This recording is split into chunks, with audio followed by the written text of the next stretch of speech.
Programang ini isarong pamaibi. Sa ngaran ka na makanaki asing kan Espiritu Santo. Amen.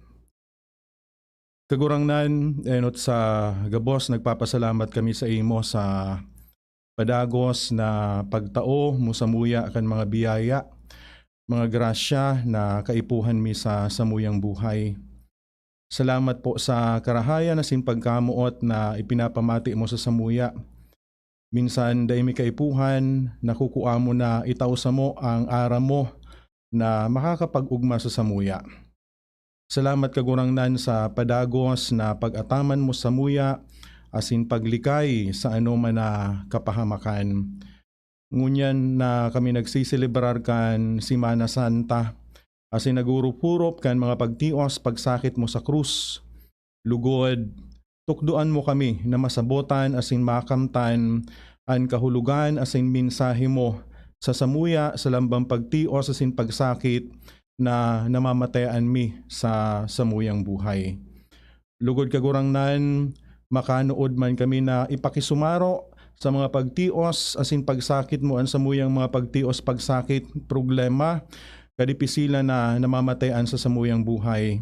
Asin lugod danay na masabutan asin maako mi na ang tunay na kaugmahan day mi dapat paghanapon sa kaginhawaan, sa sufisyenteng pamumuhay sa kayamanan, sa mga material na bagay na ikakataukan kinaban, kundi ini makukuami sa presensya mo sa samuyang buhay. Tukduan mo kami na mas lalo pa na pararumon asin pakusugon an samuyang pagsarig asin pagtubod sa imo.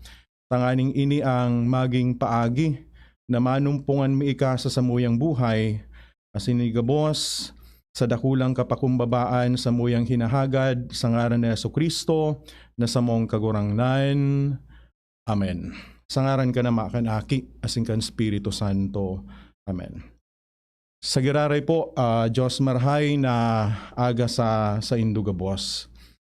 And welcome po para sa programang ini, special coverage kan DZGB sa ngunya na kita nagseselebrar kan Simana Santa 2022. So ano po, gusto mo magpasalamat sa management kan DCGB sa pag-imbitar sa kuya na magtao kan sa kuyang personal na refleksyon ang ngunya na Holy Week 2022. So actually po wala man na tinao sa kuya na tema na paghuhurup-hurupan o sa kuyang babasehan kan sa kuyang pagheras.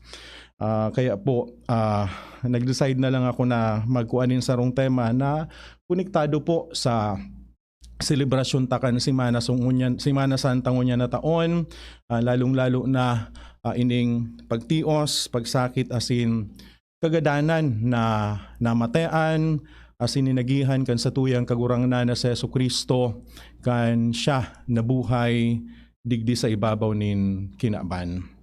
So ang tema pa na gusto kong tawan nin paghurup-hurup iyo po ini, the reality of pains, problems, sufferings, and death in one's life in this world in the light of the book of Job. Mga tugang, data po pwedeng nigaran na ansaro sa pinaka-evident na realidad na inahampang ta ng mga tao sa pagkabuhay ta sa ibabaw kang kinaban na ini. Iyo po ang realidad kan pagtios, pagsakit, problema, asin mga kadipisilan sa buhay. So gabos po kita na nabubuhay sa ibabaw kang kinaban na ini. Igwa po nin kanya-kanyang bersyon nin kadipisilan sa buhay. Igwang kanya-kanyang problema, pagsakit, kadipisilan sa buhay. Asin kung minsan po naghahapot kita sa tuyang mga sadiri, nakakahapot kita sa iba, asin kung minsan nahahaputaan mahal na Diyos, kung ata namamatayan taan mga pagtios, ang mga pagsakit, ang mga kadipisilan, ang mga agyat, ang mga problema na ini sa satuyang buhay. Samantalang, yaon man ang satuyang tunay na pagiging dayupot, pagsunod sa kabutan asin mga katugunan kan sa tuyang kagurangnan. So arog mga tugang ni Job kay itong panahon na kung saan an istorya kan sa iyang buhay makukuha duman sa libro sa daan na tipan in the Old Testament. So an kahaputan mga tugang iyon na nga tata nagtitio siya sa tahaw kan sa iyang pagiging marahay na tao. So why do evil things happen to good people? Nga ta nakakamati nin mga pagtios, pagsakit, problema, kadipisilan, itong mga tao na marahay man na nabubuhay, yaon manan sa indang pagsa Diyos, yaonan pagibunin karihayan sa saindang kapwa, yaonan pagsunod sa kabutan kan sa tuyang kagurangnan. So ini po na mga pagtios, ini mga pagsakit, kadipisilan na namamatayan ta sa satuyang buhay, mas pinadipisil pa kan presenteng sitwasyon, kamugtakan na hinahampang tangon yan ining pandemya. So sabi po nga ni kayan, bago magkaigwanin pandemic dati nang dipisil ang buhay, grabe ang pagtios, grabe ang pagsakit.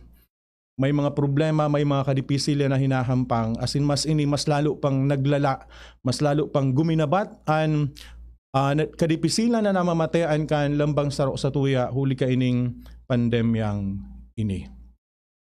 Igwa po akong sarong experience na namatayan or na experience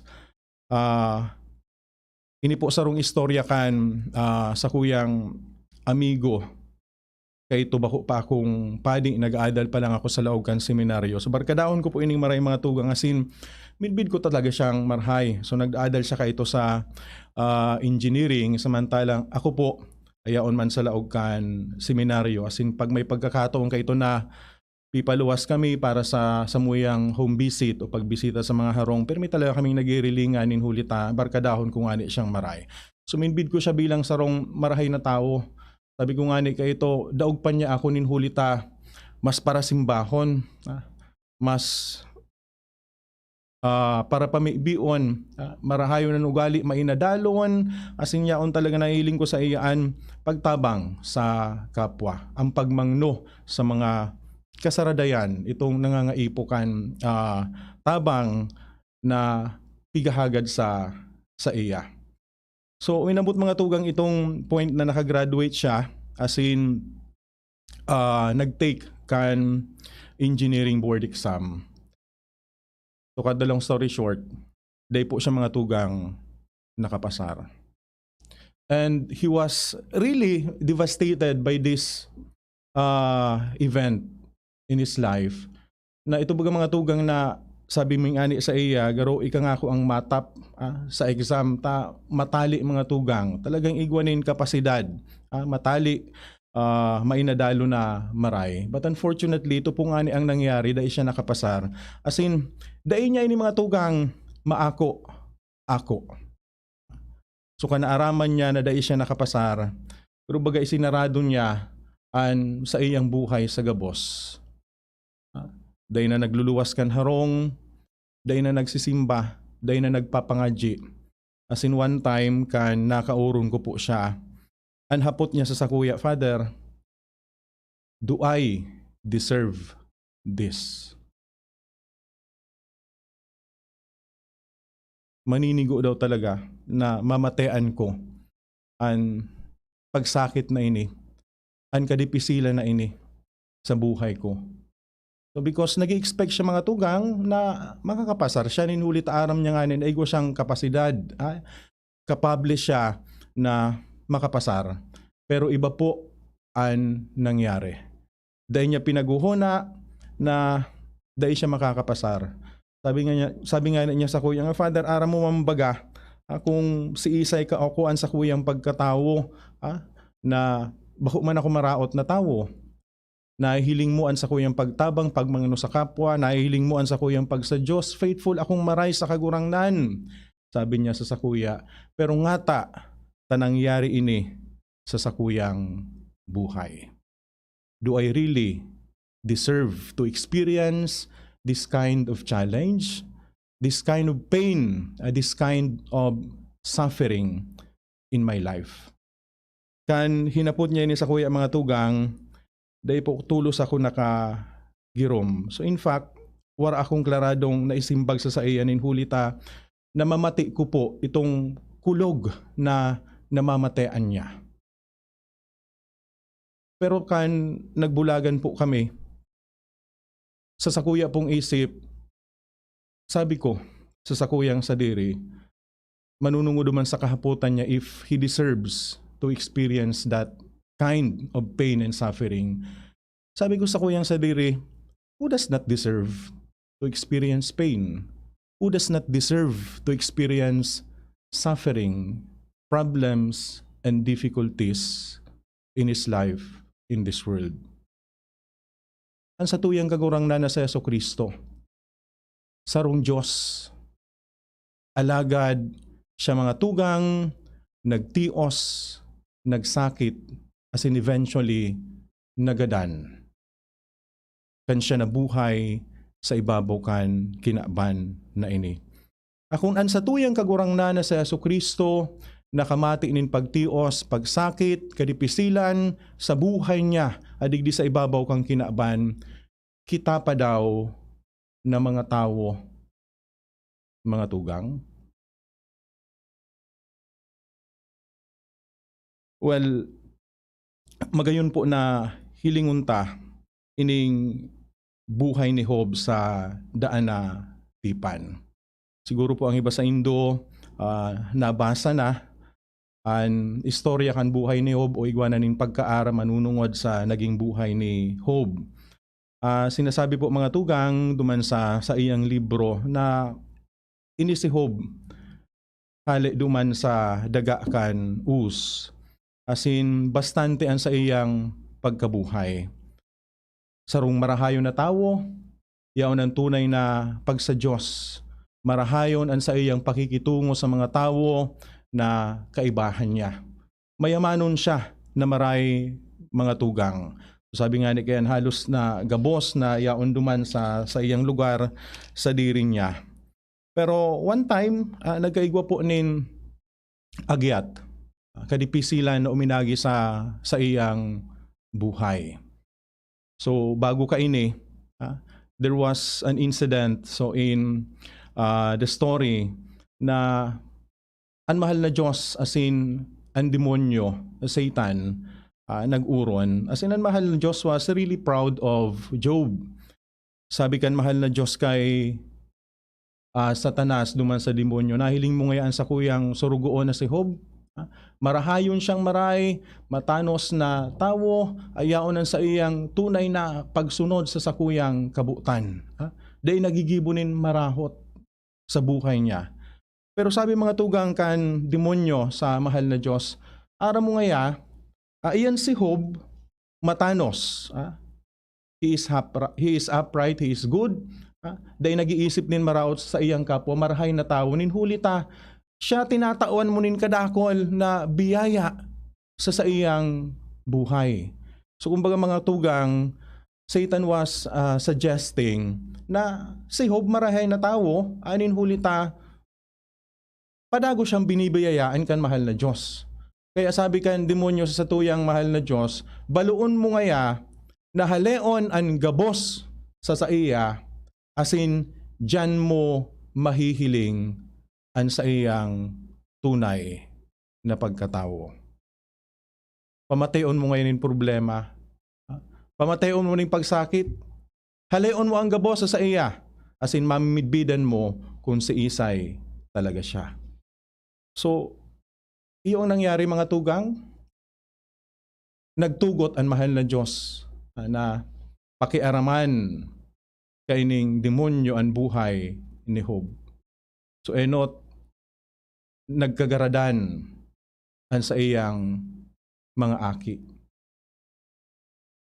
As in, ang suminunod, ang gabos na rugaring niya nawara sa iya. And then eventually, nagkaigwa siya nin sarong malalang helang. So ngunyan mga tugang, sabi kan sa iyang agom, kan mga tao na nakapalibot sa iya, igwa kanin kasalan na naginibo, kaya ika pinapasakitan kan mahal na Diyos.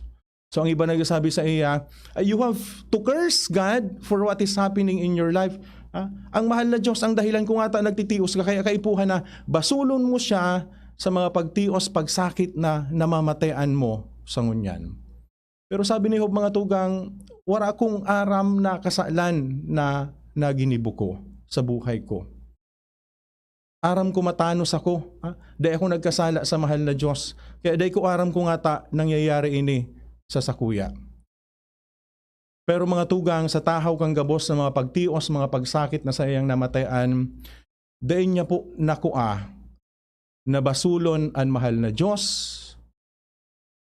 sa nangyari sa iyang buhay. Kundi siya mga tugang padagos na nagpahiling kan sa iyang pagtitiwala sa plano asin kabutan kan mahal na Diyos. So to cut the long story short, mga tugang, minsan grabe ang pagtios, pagsakit na namatayan ni Job sa buhay niya, dahil niya mga tugang nakua na basulon ang mahal na Diyos.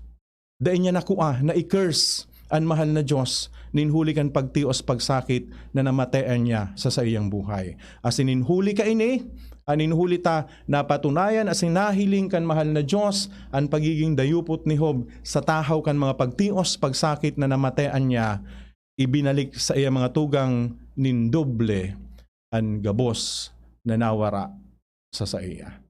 So balik kita mga tugang duman sa istorya kan sa kuyang amigo. After some time, na day po kaming communication kung ano na ang nangyari sa iya pagkatapos na day siya makapasar. Igwang sarong apod ang sakuyang na-receive hali sa iya. But this time, it was really a good news. Sabi niya sa kuya, Father, magayuno na ang buhay ko ngunyan. So after third try mga tugang na mag-exam sa engineering exam, saka lang po siya nakapasar. As in sabi niya sa kuya, magayuno ng oportunidad na naku ako ngunyan.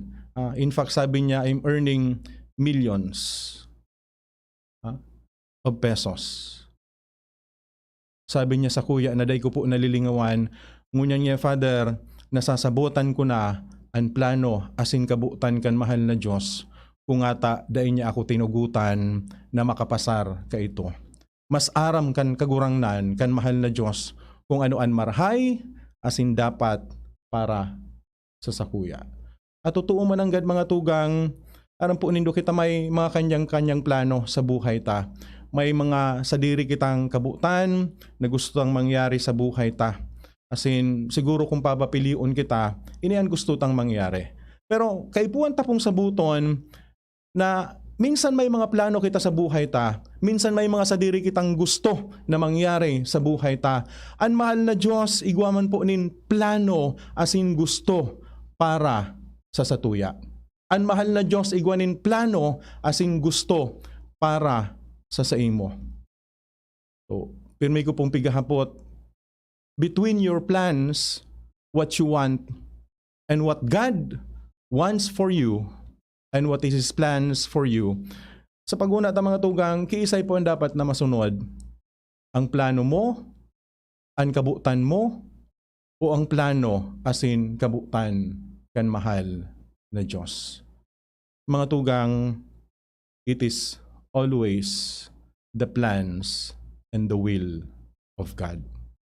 Kaipuhan tang masabotan sa pagkabuhay ta sa ibabaw kang kinaaban na ini na ang mahal na Diyos, mas marahay ang plano asin kabutan para sa tuya. Kaipuhan talang po na magtiwala. Kaipuhan talang na padagos na magsarig sa kadunongan kan mahal na Diyos. Sabi nga ni kaya, dahi kay tayo papasubukan sa tuyang mahal na Diyos. Dahi kay tayo papasubukan sa tuyang kagurangnan. Totoo may mga pagtios, may mga pagsakit sa pagkabuhay ta sa ibabaw kang kinaaban na ini. Pero mga tugang, bako yan ang katuyuhan kan sa tuyang kagurangnan. Na mamatayan ta an mga pagtiosan, mga pagsakit na ini. Kundi an gustong mangyari kan sa tuyang kagurangnan, iyon na mahiling ta sa likod kan mga pagtios, kan mga pagsakit na ini, an tunay na kaugmahan, an tunay na mensahe kan mahal na Diyos At tandaan ta mga tugang, tutuoan sa tuyang kagurangnan na sa Jesucristo, nagtios, nagsakit, asin nagadan. Kan siya nabuhay sa ibabaw kang kinaaban na ini. Pero mga tugang, dahil dyan natapos ang istorya kan buhay kan sa tuyang kagurangnan, siya nabuhay liwat. Na gustong sabihon, sa tahaw kan mga pagtios, mga pagsakit, mga kadipisilan, na namamatayan ta, sa pagkabuhay ta sa ibabaw kang kinaaban na ini, mga tugang, igwa kan minsahenin kaugmahan, igwa kan minsahenin katalingkasan. Alagad inigabos, makakamtan, asin makukuata lang kung yaonan sa tuyang tunay na pagsarig, pagtubod sa mahal na Diyos. Kaya kung sa mga momentong inikan sa imong buhay, mga tugang, dakulong kang kadipisilan na namamatayan, dakulo na problema ang sa imong namamatayan, dakulo na berasyonin pagtios ang namamatayan mo sa imong buhay. So ang agyat po sa satuya, iyon na, daita po pagbayaan ang mahal na Diyos, daita halayon sa buhay taan sa tuyang kagurangnan, kundi mas lalo kitang magsarig sa iya. Kundi mas lalo kita na magpahiling kan sa tuyang pagtubod asin pagtitiwala sa iya. Kung kita mga tugang madulag sa mahal na Diyos, akong babayaan taan sa tuyang kagurangnan sa tahaw kan mga kadipisilan na namamatayan ta sa tuyang buhay, mas lalong mariribong ang buhay ta, mas lalong magiging komplikado ang buhay ta, mas lalong daita masasabutan kung ano ang kabutan kan mahal na Diyos, kung nga ta tinatawanan kita kan mga agyat, kan mga kadipisilan, kan mga problema na ini. Ang kaipuhan tapong gibuhon, mas lalo lugod na dapat na kumaput kita sa kamot kan mahal na Diyos. Kaipuhan na mas lalong pararumunta ang pagsarig asin pagtubod sa iya, ninhuli ta inilang ang magiging paagi, tanganing maako ta asin masabotan ta ang mga agyat na itinatao sa satuya. So, lugod mga tugang, huli man sana sa tabang kan sa tuyang mahal na Diyos, sa inspirasyon kan banal na Espiritu, danay kitang magkaigwa kaining kadunongan na masabotan ang plano asin kabutan kan sa tuyang mahal na Diyos para sa satuya. Na lugod ay tapaghilingon ng mga pagtios, ng mga pagsakit na namamatayan ta, na padusa ali sa mahal na Diyos. Bakung kaugmahan kan sa tuyang kagurangnan na padusahan kita sa kung anuman nakasaalanan sa tuyang nagiginibo. Sabi ko nga ni kayan mga tugang, minsan anong pagkakasala kakundian ang ginigibutan sa tuyang buhay, dayan mahal na Diyos dayan naguusga sa tuya, kundi ang hinihiling niya mismo iyon sa tuyang karahayan bilang mga tao. So ang gustong sabihin ka ini, permi niya kitang tinatawan ng tsansa na magbago asin patunayan sa iya na kita maninigo kan sa iyang pagkamuot. Kaya po mga tugang, sa padagos niya itong paghurup-hurup ngunya na Semana Santa 2022, lugod mas lalo pang maparani kita sa mahal na Diyos. Tawan ta po nin panahon ang sa tuyang kagurangnan sa mga aldaw na ini, asin tunay na naakuon ta siya sa tuyang buhay. So hilingon ta kung paano naghihiroan sa tuyang kagurangnan ang mahal na Diyos sa buhay ta, sa tahaw ka na anuman na sitwasyon, anuman na kadipisilan, anuman na pagtios na sa tuyang namamatayan sa buhay. Sa ngaran ka nama, kanaki, asing kan Espiritu Santo. Amen.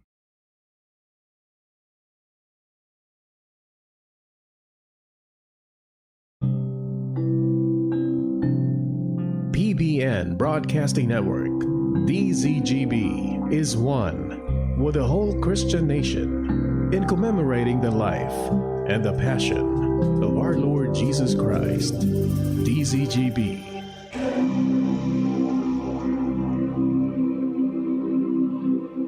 Pay! Ano na naman? Pwede na daw ako magboto? Nata, 18 ka na. Yun na baga, Pai. 18 na ako ka nakaaging bulan. Nakaparehistro ka sa Comelec. Yes, Pai. Ang sabi baga, ang gamos na makumplianyo, ngunya na taon, bago ang pirilian, pwede nang makaboto, ngunya na Mayo, kung ika 18 anyos na. Oras tigon ka man. 18 ka na pala. Iboto ang sadiri. Ako Bicol Party List. Katabang na. Kasurug pa. Numero 18 sa balota. How are you, Ligaspi? Narito, Alex Jau, ang idol natin. Ikaw ang counselor na ninanais ko. Idol Jau, magaling na leader to. Ika'y magbibigay pag-asa sa Legaspeño. Siguradong pangmatagalan na ito. Ikaw ang counselor na ninanais ko. Idol Jau, magaling na leader to. Ika'y magbibigay pag-asa sa Legaspeño. Siguradong pangmatagalan na ito. Kaya sigurado with Idol Alex Jau, Legaspi will be fine. Miss, yung order ko. Sandali lang, sir. Imagine mo, pag natapos na ang paghihintay mo, yan ang sarap ng Ginto Gin. Barrel Age para mas suabe ang hagod nito. Ginto Barrel Age Gin. Ibang gin to. Drink responsibly. Try the smooth taste of Ginto Barrel Age Gin. Drink responsibly. Harapin ang hamon, mga true hero. Sa neuropathy di magpapapigil. Pag namamanhid, nangangalay, o may tusok-tusok na ramdam, mag-neuro